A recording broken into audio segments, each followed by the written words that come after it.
afternoon po mga mamamaya. Ngayong hapong ito ay mayroon pong ipapakita ang recipe si Mama Yeps. Ang lulutuin po natin sa araw na to ay ampalaya with tofu. So ito na po yung ating mga ingredients. Meron po tayo ditong ampalaya na hiniwa. Tapos tofu, bawang, sibuyas, dahon ng sibuyas, kamatis, 3 pirasong itlog, mantika, asin, paminta, at saka seasoning. So, yan na po lahat yung ating mga ingredients. Ngayon po, ang una po natin gagawin ay prituhin po muna natin yung ating tofu. So, meron na po akong mantika dito sa ating kawali at napapainit ko na po. Ngayon, ilagay ko na po itong ating tofu.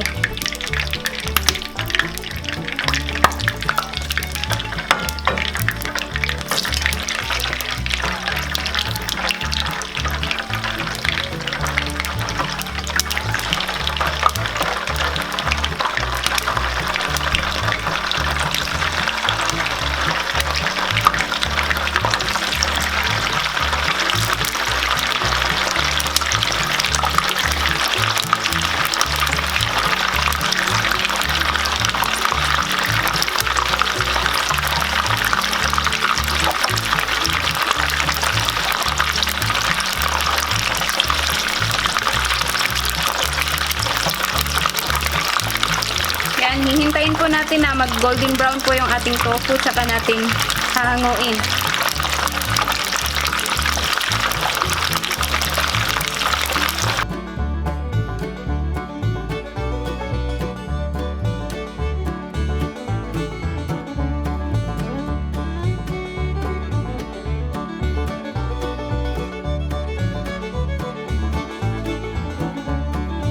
Ayan po, pagka brown na po yung kabilang side, babaliktarin po natin para yung kabila naman yung magiging brown.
Ngayon po ay magpapainit po tayo ng mantika dito sa ating kawali.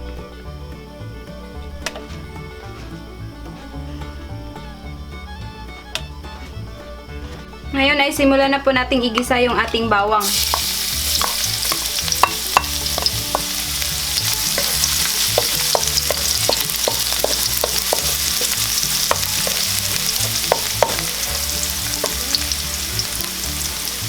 Isunod po natin yung ating sibuyas.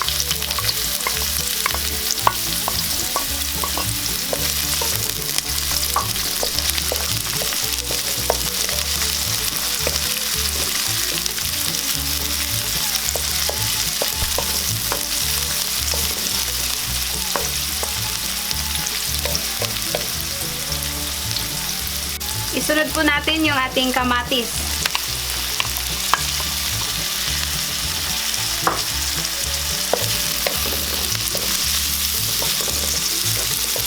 Masarap po pag sa ampalaya maraming kamatis dahil nakakatulong din po ito na hindi masyadong mapait yung ating ampalaya.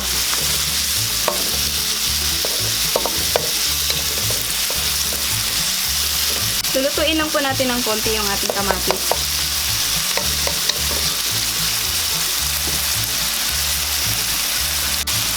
Ngayon, isunod na po natin itong ating ampalaya.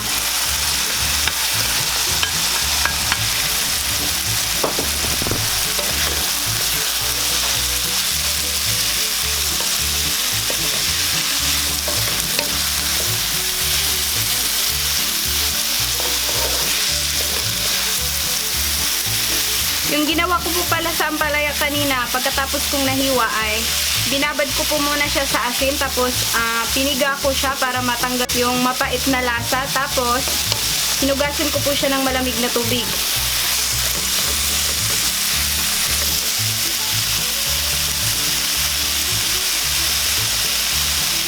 Ngayon, titimplahan po natin ng seasoning, or kahit anong seasoning po na gusto nyo.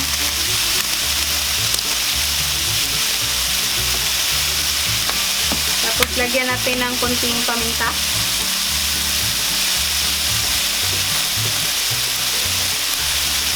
At saka konting asin.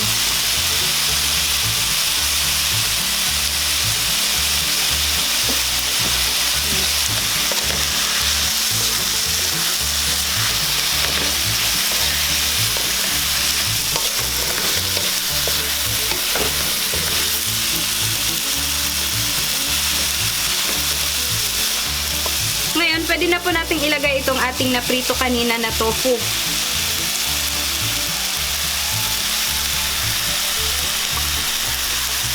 Haluin lang po natin.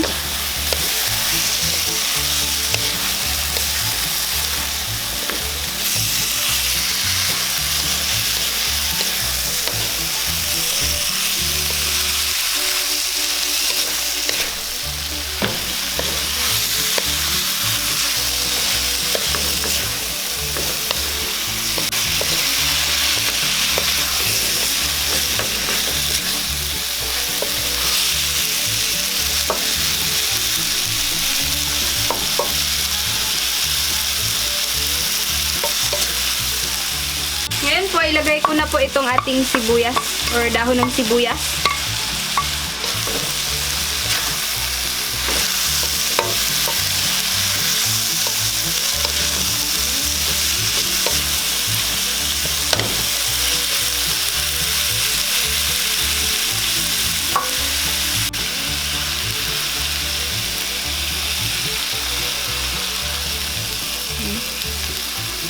Yan, hahayaan lang po natin yan ng konti na maluto yung itlog, tsaka natin siya paghalu-haluin.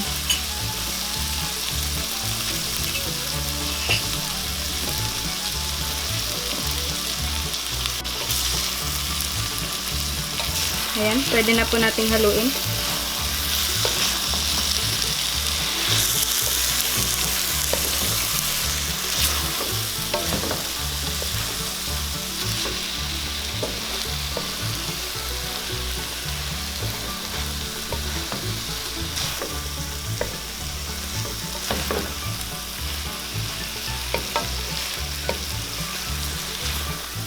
Hihintayin po natin na medyo matuyo po siya, na maluto yung itlog.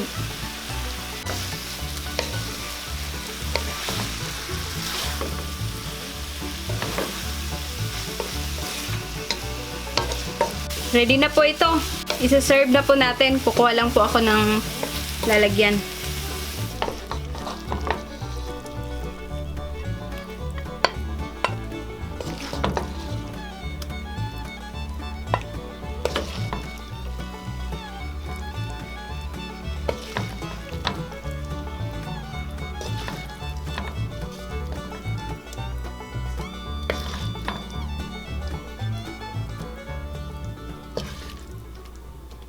Ito na po ang ating ampalaya with tofu na ginawa ni Mama Yeps.